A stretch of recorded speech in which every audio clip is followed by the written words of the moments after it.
Ladies and gentlemen, good afternoon and welcome to the 2pm Newscast on Royal FM 88.4. Our major stories.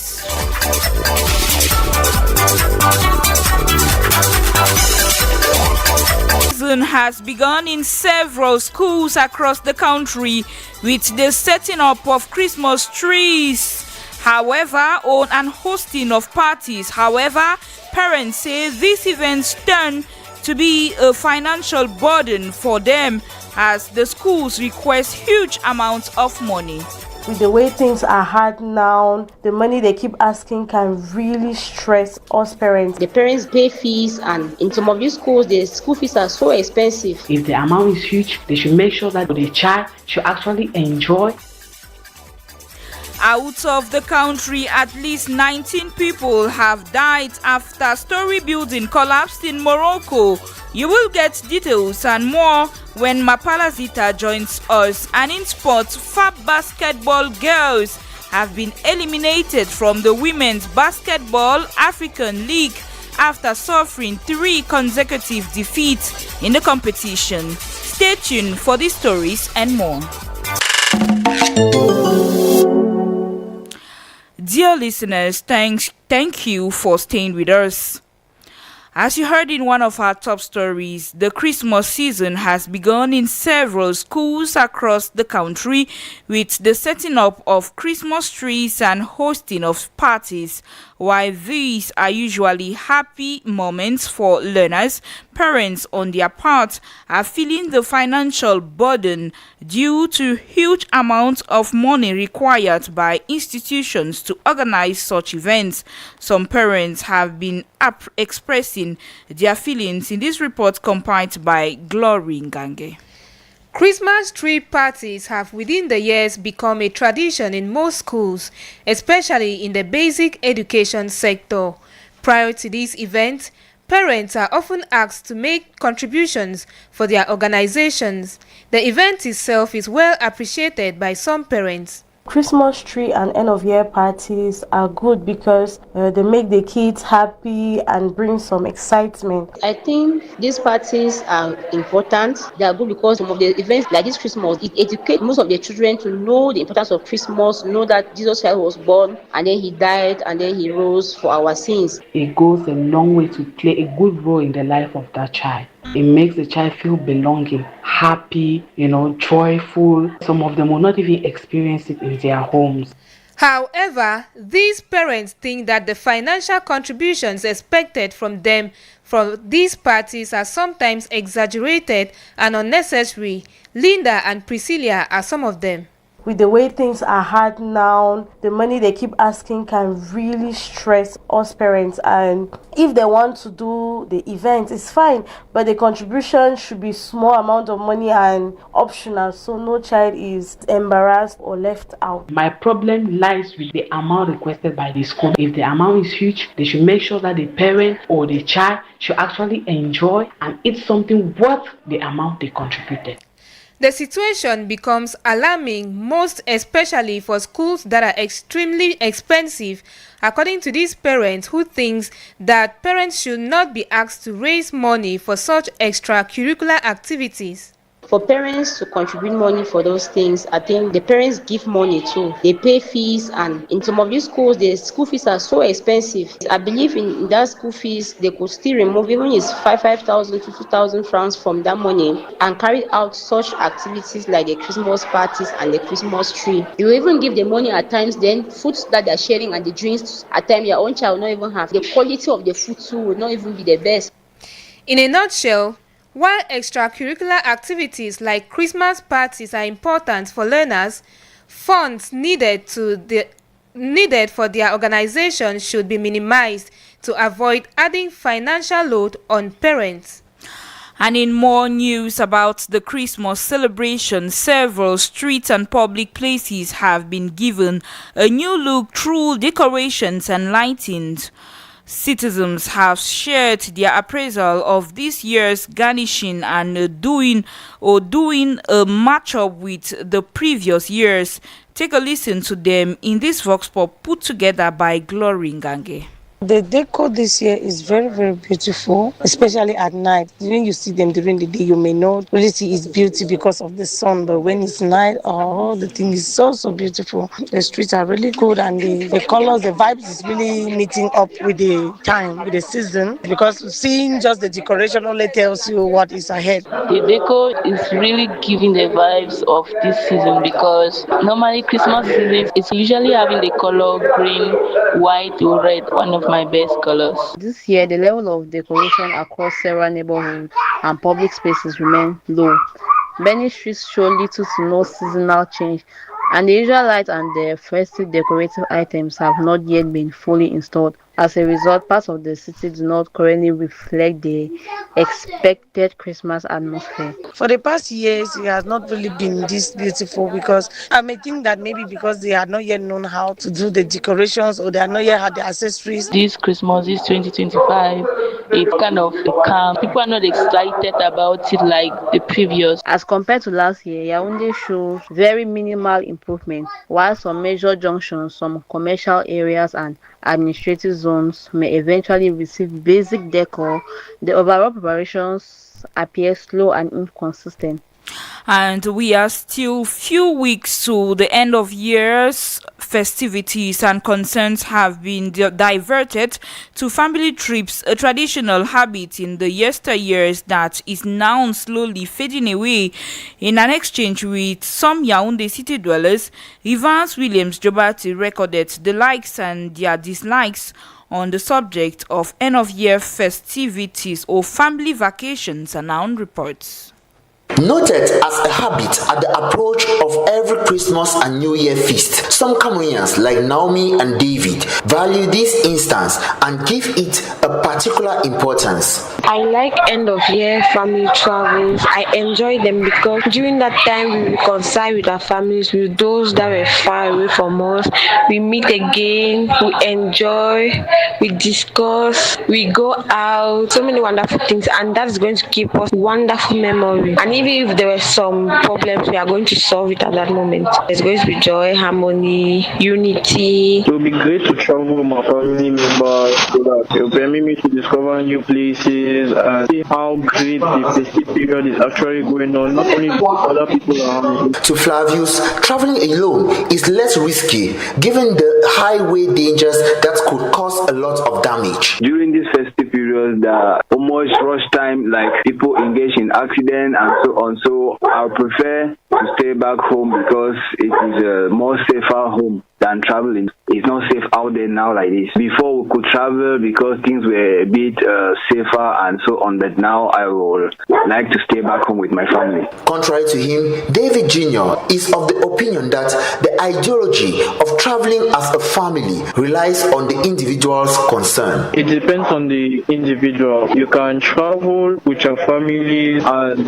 everything goes out well. Other individuals will prefer to travel alone due to security reasons. They will prefer security over everything. They will not see themselves moving away. They can say traveling may be another certain period of time. Despite the diverse response, all will at least agree that end-of-year festivities are meant to be shared in a family to keep the bond stronger and alive. Still to come in this newscast, the latest reports from the National Institute of Statistics has revealed dramatic statistics on Cameroon's foreign trade.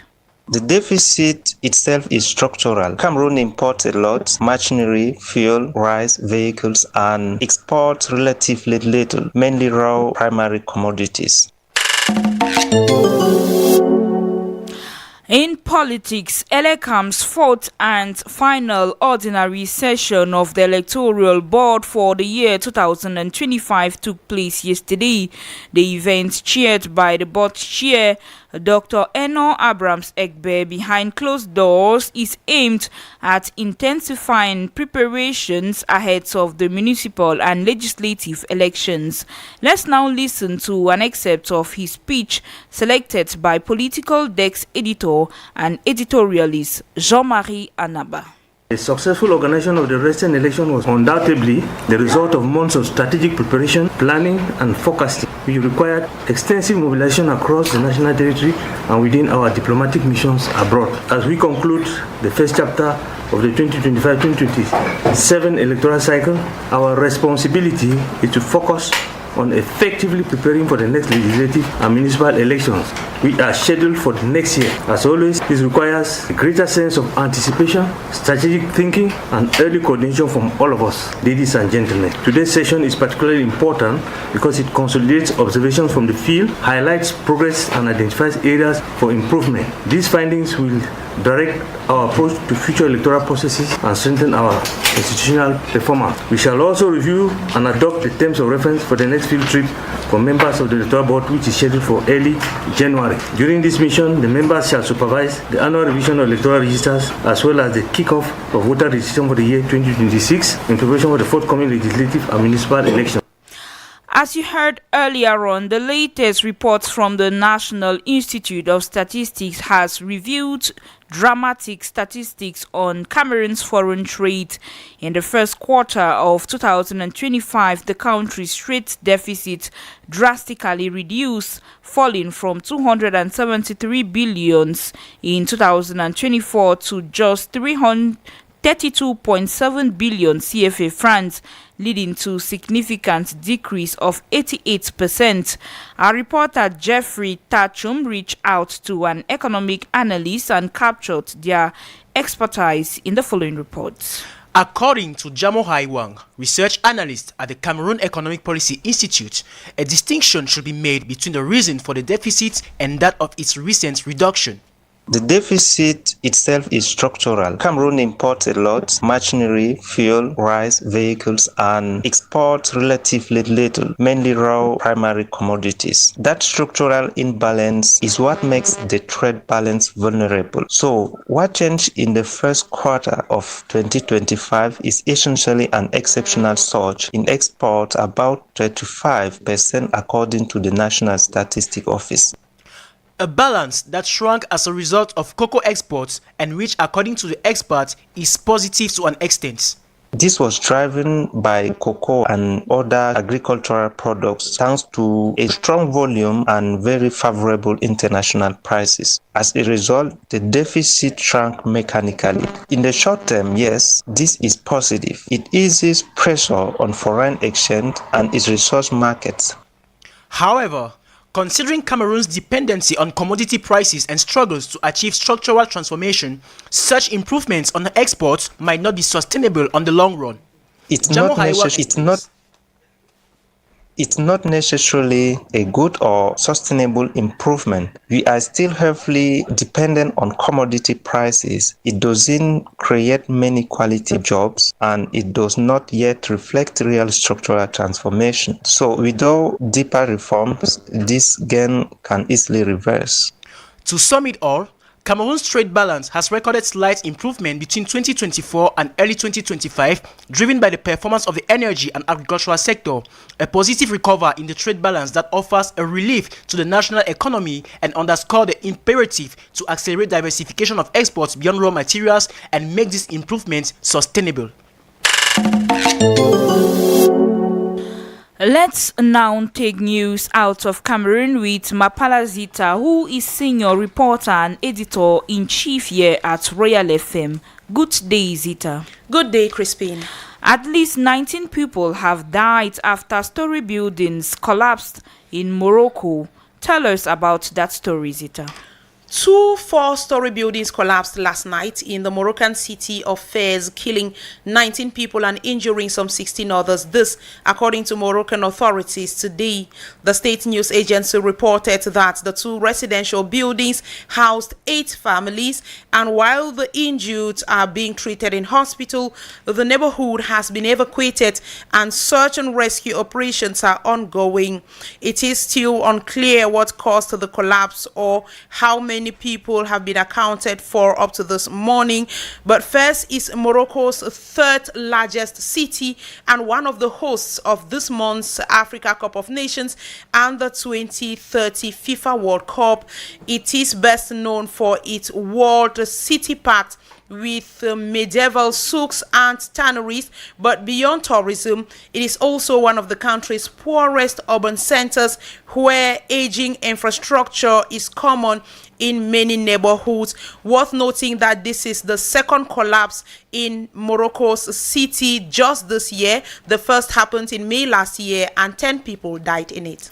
Zita, you also say 9 women have been shot dead during a protest in Nigeria. According to Amnesty International and some witnesses, Nigerian army soldiers opened fire and killed 9 women protesting the army's handling of communal clashes in the northeastern Adamawa state.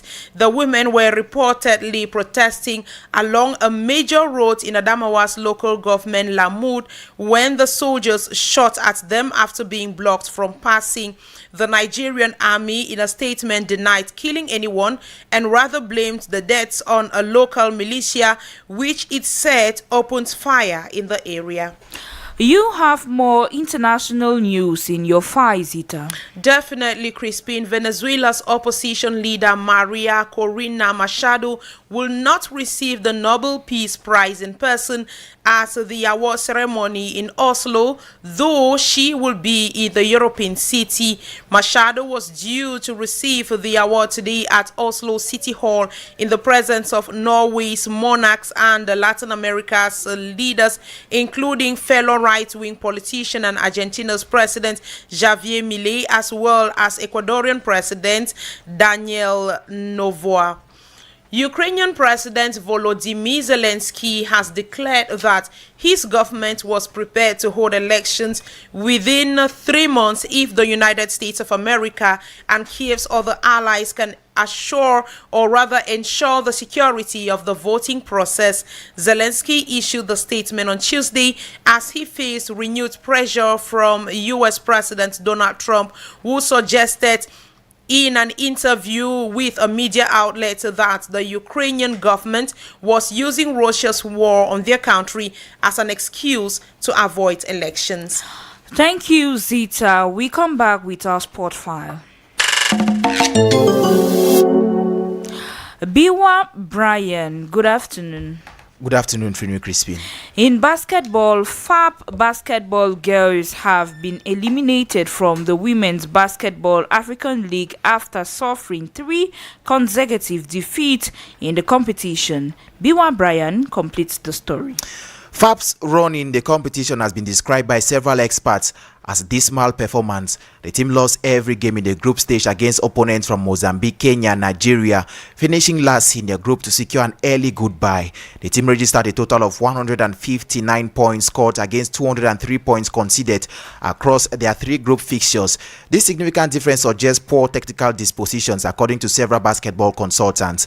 And now that the team has been eliminated, their remaining schedules involves classification games. And beyond this, some basketball experts emphasize that the significant work is required to ensure that the team has a better performance in the future. Notably, FAP girls qualified for the 2025 Women's Basketball African League in Cairo, Egypt, by winning the FIBA African Zone 4 qualifiers held in Kinshasa, the Democratic Republic of Congo. Here the analysis of basketball consultant Yves Tala. FAP was not at the level. At the last editions, they were eliminated at the first round, but by being third with at least 1 victory. And this year, no win in 3 games, so it's a bad result. It was not good in the offensive side, in the defensive side was not good. Even against a team like First Bank is the team of our level, but we were beaten. Wanting to do a press defense, we have to reflect on this and the level of our local championship, the level of the Zone 4. We have to work hard. We are behind the others. This is what we can conclude. In football, Brian, the Minister of Sport and Physical Education, Professor Narcis Mwele Kombi, today chaired a preparatory meeting ahead of the AFCON. In the high-stakes preparatory meeting ahead of the 2025 African Cup of Nations in Morocco, the Minister of Sports and Physical Education laid out a rigorous set of instructions for all departments and stakeholders, emphasizing financial transparency, technical discipline, and unified front against the international and organization of the competition. The directives cover every facet of the national team's preparation, from the pre-competition training camps to logistic, media management, and international coordination. To prevent the historical dispute often linked to the delegation's finances, the Ministry of Sports and Physical Education has placed a heavy emphasis on the integrity and clear accounting process. The ministry mandated that the payment of state-funded bonuses be handled transparently to avoid any risks of unrest. He noted in his speech that the total amount for participation and match bonuses for stakeholders is substantial, mentioning a figure around 35 million CFA francs. Additionally, the Minister of External Relations was asked to intervene with the Moroccan consular authorities if necessary, to facilitate the issue of visas for supporters and major personnel planning to travel to Morocco for the said competition. On the administrative side, the Director of High-Level Sports was instructed to ensure close follow-up, account for any difficulties, and produce a full federal report on Cameroon's preparation and participation at the 2025 African Cup of Nations. The Minister of Sports and Physical Education concluded by stressing the need to urgently finalize the minutes of the meeting for transmission to hierarchy after today's meeting. Let's welcome Francine Ateba for the summary of this newscast in the French language. Good afternoon, Francine. Bonjour Frino et Crispine. Dans les établissements scolaires, l'heure est à la préparation des cérémonies d'arbres de Noël. Si l'initiative vise à célébrer les élèves et les petits bouts de chou de la maternelle, elle ne fait pas l'unanimité chez les parents, car ils y voient une opportunité pour les écoles de générer des revenus. En politique, Election Cameroun prépare déjà les élections législatives et municipales de 2026. Les membres du Conseil électoral était en conclave hier à Yaoundé.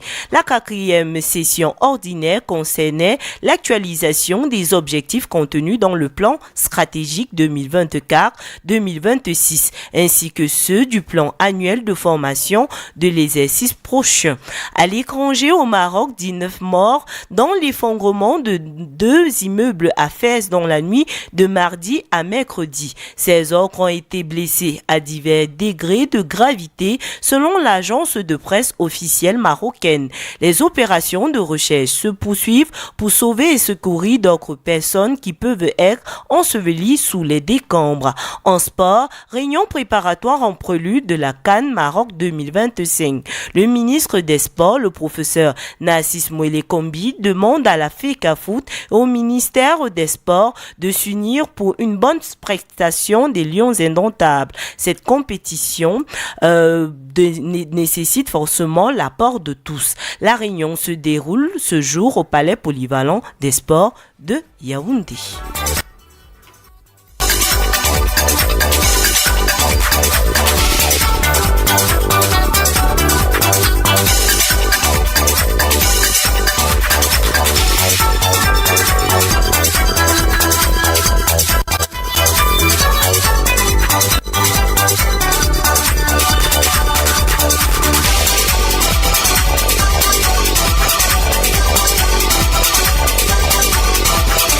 The 2pm Newscast was technically assisted by Romeo Dekume, our sound engineer and studios clerk, video editor Brian Bida, producer Jeffrey Tachum, news editing Mapala Zita, editorial coaching Abel Villa Samari, coordination Roger Kiek, general supervision the Reverend Pastor Bisai Emmanuel Noel. For presentation, I have been Frinwe Crispin. Up next